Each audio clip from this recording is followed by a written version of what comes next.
ಸ್ನೇಹಿತರೆ, ಚರಿತ್ರೆ ಮತ್ತೊಂದು ವಿಡಿಯೋಗೆ ನಿಮಗೆಲ್ಲ ಪ್ರೀತಿಯ ಸ್ವಾಗತ. ಪಾಕಿಸ್ತಾನಕ್ಕೆ ಇದಕ್ಕಿಂತ ದೊಡ್ಡ ಅವಮಾನ ಬೇಕಾ? ಇಡೀ ಜಗತ್ತಿನ ಮುಂದೆ ಮುಖಭಂಗ ಅಂದ್ರೆ ಇದೇ ಅಲ್ವಾ?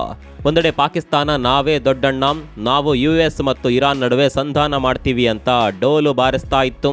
ಆದರೆ ಇರಾನ್ ಕೊಟ್ಟಿರುವ ಒಂದೇ ಒಂದು ಹೇಳಿಕೆ ಇಡೀ ಪಾಕಿಸ್ತಾನದ ಮಾನವನ್ನ ಹರಾಜು ಹಾಕಿದೆ. ನಿಮ್ಮನ್ನು ಕೇಳಿದವರು ಯಾರು? ನಮಗೂ ನಿಮಗೂ ಸಂಬಂಧವೇ ಇಲ್ಲ ಅಂತ ಇರಾನ್ ಮುಖಕ್ಕೆ ಹೊಡೆದ ಹಾಗೆ ಹೇಳಿಬಿಟ್ಟಿದೆ. ಅಷ್ಟೇ ಅಲ್ಲ, ಇರಾನ್ ಕಣ್ಣು ಈಗ ಭಾರತದ ಮೇಲಿದೆ. ಭಾರತ ನಮ್ಮ ಆಪ್ತ ಗೆಳೆಯ, ಅವರು ಬಂದ್ರೆ ನಾವು ಮಾತನಾಡ್ತೀವಿ ಅಂತ ಇರಾನ್ ಹೇಳಿರೋದು ಇಡೀ ಜಿಯೋ ಪಾಲಿಟಿಕ್ಸ್ನಲ್ಲಿ ಸಂಚಲನ ಮೂಡಿಸಿದೆ. ಈ ಮಧ್ಯೆ ಅಮೆರಿಕದ ಅತ್ಯಂತ ಡೇಂಜರಸ್ ಆರ್ಮಿ ಮಿಡ್ಲ್ ಈಸ್ಟ್ ತಲುಪಿದೆ. ಹೀಗಾಗಿ ಇವತ್ತು ಇಡೀ ವಿಶ್ವ ಮಿಡಲ್ ಈಸ್ಟ್ನತ್ತ ನೋಡ್ತಿದೆ. ಇರಾನ್ ಮತ್ತು ಅಮೆರಿಕ ನಡುವೆ ಅಕ್ಷರಶಃ ಕೆಂಡದಂತಹ ವಾತಾವರಣ ಇದೆ. ಈ ಕಿಚ್ಚಿನ ಮಧ್ಯೆ ಬೆಣ್ಣೆ ತಿನ್ನೋದಕ್ಕೋದ ಪಾಕಿಸ್ತಾನದ ಸ್ಥಿತಿ ಏನಾಗಿದೆ ಗೊತ್ತಾ? ಭಾರತದ ವಿದೇಶಾಂಗ ಸಚಿವ ಎಸ್ ಜೈಶಂಕರ್ ಅವರು ಅಂದು ಅಸೆಂಬ್ಲಿಯಲ್ಲಿ ಹೇಳಿದ್ದ ಮಾತು ಇಂದು ಅಕ್ಷರಶಃ ನಿಜವಾಗಿದೆ.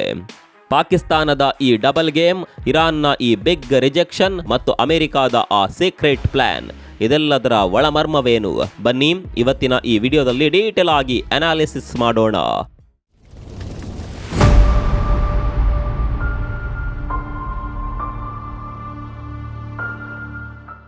ಸ್ನೇಹಿತರೆ, ಮೊದಲು ಈ ಕಥೆಯ ಹಿನ್ನೆಲೆಯನ್ನ ಅರ್ಥ ಮಾಡ್ಕೊಳ್ಳೋಣ. ಇರಾನ್ ಮತ್ತು ಅಮೆರಿಕ ನಡುವೆ ಸದ್ಯಕ್ಕೆ ಯುದ್ಧದ ಕಾರ್ಮೋಡ ಕವಿದಿದೆ. ಈ ಗಲಾಟೆ ಸಣ್ಣದಿಲ್ಲ, ಇದು ಸುನಾಮಿಯಂತೆ ಇಡೀ ಜಗತ್ತನ್ನೇ ಆಪೋಷಣ ತೆಗೆದುಕೊಳ್ಳುವ ಮುನ್ಸೂಚನೆ ಕೊಡ್ತಿದೆ. ಈ ಸಮಯದಲ್ಲಿ ಜಗತ್ತಿಗೆ ಬೇಕಿರೋದು ಒಬ್ಬ ಮಧ್ಯಸ್ಥಗಾರ, ಅಂದ್ರೆ ಸಂಧಾನ ಮಾಡುವ ದೇಶ. ಯಾಕಂದ್ರೆ ಈ ಯುದ್ಧ ಇದೇ ರೀತಿ ಮುಂದುವರೆದ್ರೆ ಪೆಟ್ರೋಲ್ ಬೆಲೆ ಗಗನಕ್ಕೇರುತ್ತೆ, ಎಕಾನಮಿ ಕೊಲ್ಯಾಪ್ಸ್ ಆಗುತ್ತೆ. ಹೀಗಿರುವಾಗ ಪಾಕಿಸ್ತಾನ ಒಂದು ಪ್ಲಾನ್ ಮಾಡ್ತು. ಇಡೀ ಜಗತ್ತಿನ ಮುಂದೆ ತಾನು ಜಿಯೋ ಪೊಲಿಟಿಕಲ್ ಸ್ಟಾರ್ ಅಂತ ತೋರಿಸ್ಕೊಳ್ಳೋದಕ್ಕೆ ಹೊರಟು. ಪಾಕಿಸ್ತಾನದ ಆರ್ಮಿ ಚೀಫ್ ಆಸಿಮ್ ಮುನೀರ್ ಮತ್ತು ಪ್ರಧಾನಿ ಶರೀಫ್ ಅವರು ಅಮೆರಿಕ ಮತ್ತು ಇರಾನ್ ನಡುವೆ ಮೀಟಿಂಗ್ ಫಿಕ್ಸ್ ಮಾಡ್ತೀವಿ ಅಂತ ಬಿಲ್ಡಪ್ ಕೊಡೋದಕ್ಕೆ ಶುರು ಮಾಡಿದ್ರು. ಇಸ್ಲಾಮಾಬಾದ್ನಲ್ಲಿ ಅಮೆರಿಕ ಮತ್ತು ಇರಾನ್ ಮಾತುಕತೆ ನಡೆಸಲಿವೆ, ನಾವೇ ಅದಕ್ಕೆ ವೇದಿಕೆ ಕಲ್ಪಿಸ್ತೀವಿ ಅಂತ ಪಾಕಿಸ್ತಾನದ ವಿದೇಶಾಂಗ ಸಚಿವ ಇಶಾಕ್ ದಾರ್ ಘೋಷಣೆ ಕೂಡ ಮಾಡಿಬಿಟ್ಟರು. ಆದರೆ ಇಲ್ಲಿ ನಡೆದಿದ್ದೇ ಬೇರೆ. ಪಾಕಿಸ್ತಾನದ ಈ ಹೇಳಿಕೆ ಹೊರಬಿದ್ದಿದ್ದೇ ತಡ. ಇರಾನ್ ಸುಮ್ಮನೆ ಕೂರ್ಲಿಲ್ಲ. ಸಾಮಾನ್ಯವಾಗಿ ಅಂತಾರಾಷ್ಟ್ರೀಯ ರಾಜತಾಂತ್ರಿಕತೆಯಲ್ಲಿ ಎರಡು ದೇಶಗಳು ಒಪ್ಪಿದ ಮೇಲಷ್ಟೇ ಮೂರನೇ ದೇಶ ಸಂಧಾನ ಮಾಡೋದಕ್ಕೆ ಸಾಧ್ಯ. ಆದರೆ ಇಲ್ಲಿ ಪಾಕಿಸ್ತಾನ ಇರಾನ್ನ ಒಪ್ಪಿಗೆಯನ್ನೇ ಕೇಳಿರಲಿಲ್ಲ. ಇರಾನ್ ಗವರ್ನಮೆಂಟ್ ಸೋರ್ಸ್ಗಳು ಏನ್ ಹೇಳ್ತಿವೆ ಗೊತ್ತಾ? ಪಾಕಿಸ್ತಾನದ ಈ ಹೇಳಿಕೆಗಳು ಅವರದ್ದೇ ಸ್ವಂತದ್ದು, ನಮಗೂ ಅದಕ್ಕೂ ಸಂಬಂಧವೇ ಇಲ್ಲ, ನಾವು ಯಾವುದೇ ಮೀಟಿಂಗ್ನಲ್ಲಿ ಭಾಗವಹಿಸಿಲ್ಲ ಅಂತ ನೇರವಾಗಿ ಹೇಳಿದೆ. ಸ್ನೇಹಿತರೆ, ಯೋಚನೆ ಮಾಡಿ, ಪಾಕಿಸ್ತಾನ ತನ್ನನ್ನು ತಾನು ಸೆಲ್ಫ್ ಪ್ರೊಕ್ಲೈಮ್ಡ್ ಮೀಡಿಯೇಟರ್ ಅಂತ ಕರೆದುಕೊಳ್ತಾ ಇತ್ತು. ಅಂದ್ರೆ ಇವರಿಗೆ ಯಾರು ಕೆಲಸ ಕೊಟ್ಟಿಲ್ಲ, ಆದ್ರೂ ನಾವೇ ಮಾಡ್ತೀವಿ ಅಂತ ಬಿಗ್ತಾ ಇದ್ರು. ಇರಾನ್ ಹೇಳಿರೋದು ಒಂದೇ ಮಾತು, ಪಾಕಿಸ್ತಾನ ಕೇವಲ ಕ್ರೆಡಿಟ್ ತೆಗೆದುಕೊಳ್ಳೋದಕ್ಕೆ ಈ ರೀತಿ ಮಾಡ್ತಿದೆ ಅಷ್ಟೇ.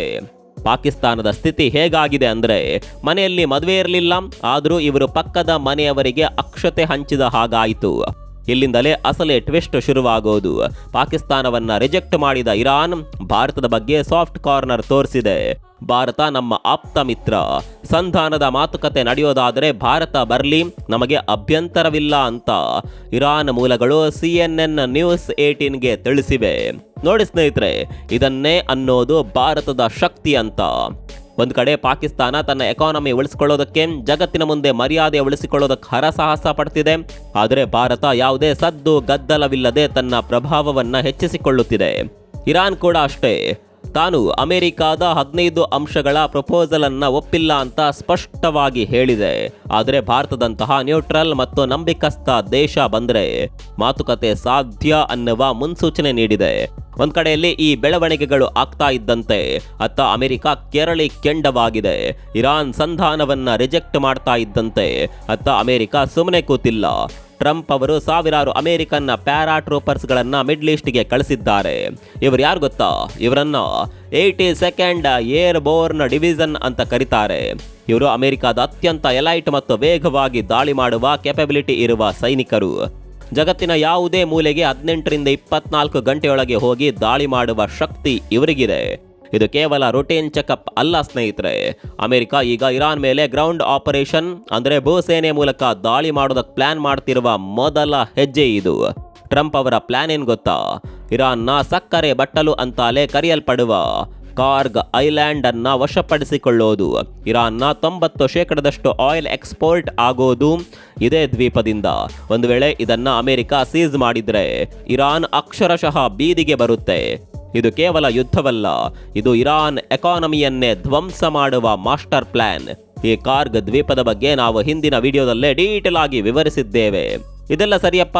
ಈಗ ಪ್ರಶ್ನೆ ಬರೋದು, ಪಾಕಿಸ್ತಾನ ಯಾಕೆ ಇಷ್ಟೆಲ್ಲ ಸುಳ್ಳು ಹೇಳ್ತಿದೆ ಅಂತ. ನೋಡಿ ಸ್ನೇಹಿತರೆ, ಪಾಕಿಸ್ತಾನ ಈಗ ಆರ್ಥಿಕವಾಗಿ ಅಧೋಗತಿಗೆ ತಲುಪಿದೆ. ಅದಕ್ಕೆ ಅಫ್ಘಾನಿಸ್ತಾನದ ಜೊತೆನೂ ಕಿರಿಕಿದೆ. ಜಗತ್ತಿನ ಮುಂದೆ ತಾನು ಇನ್ನೂ ಇಂಪಾರ್ಟೆಂಟ್ ಅಂತ ತೋರಿಸ್ಕೊಳ್ಳೋದಕ್ಕೆ ಅದು ಈ ಸಂಧಾನದ ನಾಟಕ ಆಡ್ತಿದೆ. ಇನ್ನೊಂದು ಮುಖ್ಯ ವಿಷಯ ಅಂದರೆ, ಪಾಕಿಸ್ತಾನ ಮತ್ತು ಸೌದಿ ಅರೇಬಿಯಾ ನಡುವೆ ಒಂದು ಮಿಲಿಟರಿ ಅಗ್ರಿಮೆಂಟ್ ಇದೆ. ಇರಾನ್ ಸೌದಿ ಅರೇಬಿಯಾವನ್ನ ಟಾರ್ಗೆಟ್ ಮಾಡ್ತಿದೆ. ಹೀಗಿರುವಾಗ ಪಾಕಿಸ್ತಾನ ಸಂಧಾನಕಾರನಾಗಿ ಬರಲು ಹೇಗೆ ಸಾಧ್ಯ? ಇದು ಆಡುಮುಟ್ಟದ ಸೊಪ್ಪಿಲ್ಲ ಅನ್ನುವ ಹಾಗೆ ಎಲ್ಲ ಕಡೆ ಕೈ ಹಾಕಿ ಈಗ ಇರಾನ್ನಿಂದಲೇ ಉಗಿಸಿಕೊಳ್ಳುವ ಸ್ಥಿತಿಗೆ ತಲುಪಿದೆ. ಸ್ನೇಹಿತರೆ, ಈ ವಿಚಾರವನ್ನ ತುಂಬಾ ಸಿಂಪಲ್ ಆಗಿ ಹೇಳಬೇಕು ಅಂದ್ರೆ, ಪಾಕಿಸ್ತಾನ ಇಲ್ಲಿ ಡಬಲ್ ಗೇಮ್ ಆಡ್ತಾ ಇದೆ. ಪಾಕಿಸ್ತಾನ ಒಂದ್ ಕಡೆ ಇರಾನ್ ಜೊತೆ ಸ್ನೇಹ ತೋರಿಸೋದಕ್ಕೆ ಹೋಗ್ತಿದೆ, ಆದರೆ ಇನ್ನೊಂದೆಡೆ ಸೌದಿ ಅರೇಬಿಯಾದ ಜೊತೆ ಪರಸ್ಪರ ರಕ್ಷಣಾ ಒಪ್ಪಂದ ಮಾಡಿಕೊಂಡಿದೆ. ಈ ಒಪ್ಪಂದದ ಪ್ರಕಾರ ಸೌದಿ ಅರೇಬಿಯಾದ ಮೇಲೆ ಯಾರೇ ದಾಳಿ ಮಾಡಿದ್ರೂ ಪಾಕಿಸ್ತಾನ ಅವರ ಪರವಾಗಿ ಯುದ್ಧಕ್ಕೆ ನಿಲ್ಲಬೇಕು. ಈಗಿನ ಪರಿಸ್ಥಿತಿಯಲ್ಲಿ ಸೌದಿ ಅರೇಬಿಯಾ ಇರಾನ್ ಮೇಲೆ ಕಠಿಣ ಕ್ರಮ ತೆಗೆದುಕೊಳ್ಳಿ ಅಂತ ಟ್ರಂಪ್ ಮೇಲೆ ಒತ್ತಡ ಹಾಕ್ತಿದೆ. ಹೀಗಿರುವಾಗ ಪಾಕಿಸ್ತಾನ ಹೇಗೆ ತಾನೇ ಶಾಂತಿ ಸಂಧಾನ ಮಾಡೋದಕ್ಕೆ ಸಾಧ್ಯ? ಇದನ್ನೇ ವಿಶ್ವದ ರಾಜತಾಂತ್ರಿಕ ತಜ್ಞರು ಪ್ರಶ್ನೆ ಮಾಡ್ತಿರೋದು. ಈ ಕಡೆ ಸೌದಿಗೂ ಸಪೋರ್ಟ್ ಮಾಡಬೇಕು, ಆ ಕಡೆ ಇರಾನ್ ಜೊತೆನೂ ನಟಿಸಬೇಕು. ಇದೇ ಗೊಂದಲದಲ್ಲಿ ಪಾಕಿಸ್ತಾನ ಈಗ ಅಡ್ಡಕತ್ತರಿ ಮಣೆಯಲ್ಲಿ ಸಿಕ್ಕಾಕೊಂಡಿದೆ. ಇದೆಲ್ಲದರ ಮೇಲಾಗಿ ಇರಾನ್ನಲ್ಲಿ ಅಸ್ಥಿರತೆ ಉಂಟಾದರೆ ಅಲ್ಲಿನ ನಿರಾಶ್ರಿತರೆಲ್ಲ ಪಾಕಿಸ್ತಾನದ ಗಡಿಯೊಳಗೆ ನುಗ್ಗಬಹುದು ಅನ್ನುವ ಭಯ ಕೂಡ ಪಾಕಿಸ್ತಾನಕ್ಕಿದೆ. ಹಾಗಾದರೆ ಮುಂದಿನ ದಿನಗಳಲ್ಲಿ ಏನಾಗಬಹುದು? ಇಲ್ಲಿ 3 ಸಾಧ್ಯತೆಗಳಿದೆ.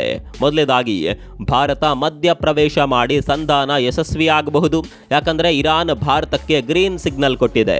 ಎರಡನೇದಾಗಿ, ಅಮೆರಿಕ ಲಿಮಿಟೆಡ್ ಗ್ರೌಂಡ್ ಆಪರೇಷನ್ ಮಾಡಿ ಕಾರ್ಗ್ ಐಲ್ಯಾಂಡ್ ಅನ್ನ ವಶಪಡಿಸಿಕೊಳ್ಳಬಹುದು. ಮೂರನೇದಾಗಿ, ಇದು ಫುಲ್ ಸ್ಕೇಲ್ ವಾರ್ ಅಥವಾ ದೊಡ್ಡ ಮಟ್ಟದ ಯುದ್ಧಕ್ಕೆ ದಾರಿ ಮಾಡಿಕೊಡಬಹುದು. ಒಂದು ವೇಳೆ ಇರಾನ್ ತನ್ನ ನ್ಯೂಕ್ಲಿಯರ್ ಪ್ಲಾಂಟ್ಗಳನ್ನು ಉಳಿಸಿಕೊಳ್ಳೋದಕ್ಕೆ ತಿರುಗಿ ಬಿದ್ದರೆ ಅದು ಇರಾಕ್ ಯುದ್ಧಕ್ಕಿಂತಲೂ ಭಯಾನಕವಾಗಿರುತ್ತೆ.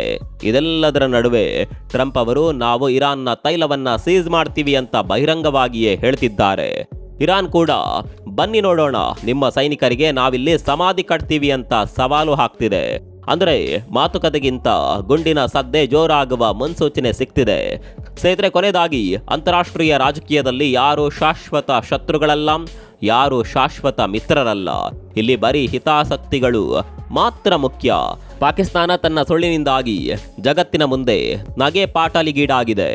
ಆದರೆ ಭಾರತ ತನ್ನ ಸಂಯಮ ಮತ್ತು ಸ್ನೇಹದಿಂದಾಗಿ ಇರಾನ್ನಂತಹ ದೇಶದ ಮೆಚ್ಚುಗೆ ಗಳಿಸಿದೆ. ಯುದ್ಧ ಯಾರನ್ನೂ ಉಳಿಸಲ್ಲ, ಆದರೆ ಆ ಯುದ್ಧ ನಡೆಯದಂತೆ ತಡೆಯುವ ಶಕ್ತಿ ಈಗ ಭಾರತದ ಕೈಯಲ್ಲಿದೆಯಾ ಅನ್ನೋದೇ ಕುತೂಹಲ. ನಿಮ್ಗೇನನ್ಸುತ್ತೆ? ಭಾರತ ಇರಾನ್ ಮತ್ತು ಅಮೆರಿಕ ನಡುವಿನ ಸಂಧಾನ ಮಾಡಬೇಕಾ? ಅಮೆರಿಕ ಇರಾನ್ ಮೇಲೆ ದಾಳಿ ಮಾಡಿದರೆ ನಮ್ಮ ದೇಶದ ಮೇಲೆ ಯಾವ ರೀತಿ ಪರಿಣಾಮ ಆಗಬಹುದು? ಕಾಮೆಂಟ್ ಮಾಡಿ ತಿಳಿಸಿ. ಈ ವಿಡಿಯೋ ಇಷ್ಟ ಆಗಿದ್ರೆ ಲೈಕ್ ಮಾಡಿ, ನಿಮ್ಮ ಫ್ರೆಂಡ್ಸ್ ಜೊತೆ ಶೇರ್ ಮಾಡಿ. ಇಂತಹ ಇಂಟ್ರೆಸ್ಟಿಂಗ್ ಸುದ್ದಿಗಳಿಗಾಗಿ ನಮ್ಮ ಚಾನಲನ್ನು ಈಗಲೇ ಸಬ್ಸ್ಕ್ರೈಬ್ ಮಾಡೋದನ್ನು ಮರಿಬೇಡಿ. ಮುಂದಿನ ವಿಡಿಯೋದಲ್ಲಿ ಸಿಗೋಣ. ಅಲ್ಲಿವರೆಗೂ ನಮಸ್ಕಾರ.